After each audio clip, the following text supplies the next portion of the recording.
3, 4, 5, 77 নম্বর word. এখানে মমতা ব্যানার্জি ভালো lead নেবেন। আমি যা প্রথম থেকে বলেছি 7, 8, 9, 10 আমি ওই বড় লিড কভার করব এবং 10 রাউন্ডের পর থেকে আমি এগোতে থাকব এবং expected Mamata Banerjee again defeat in Bhabanipur assembly. Malda মুর্শিদাবাদে মানিকচকে যেভাবে দেখা যাচ্ছে ভালো লিড করছে, কি বলবেন? মানে যেই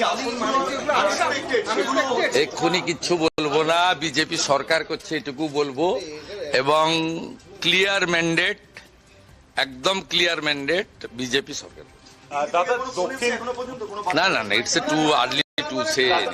দাদা দক্ষিণ কলকাতায় আপনিও এগোচ্ছেন, স্বপন দাশগুপ্ত তিনিও অনেকটা লিডে রয়েছে, তৃণমূলের গড়ে কি এবার কার্যত কলকাতাতে শিক্ষিত লোকজন, হিন্দুরা, তারা মমতা ব্যানার্জিকে রিজেক্ট করছে, ইনিশিয়াল ট্রেন্ড তাই বলছে। এবং সবচেয়ে বড় কথা হচ্ছে ভাষার নামে, জাতের নামে হিন্দুরা বিভক্ত হয়নি। সিদ্দিকুল্লাহ চৌধুরীর মতো লোক পিছাচ্ছে, সৈকত পাঁজা আমার ভাই এগোচ্ছে। It's a very good symptom. Diamond হারবারের দীপক হালদার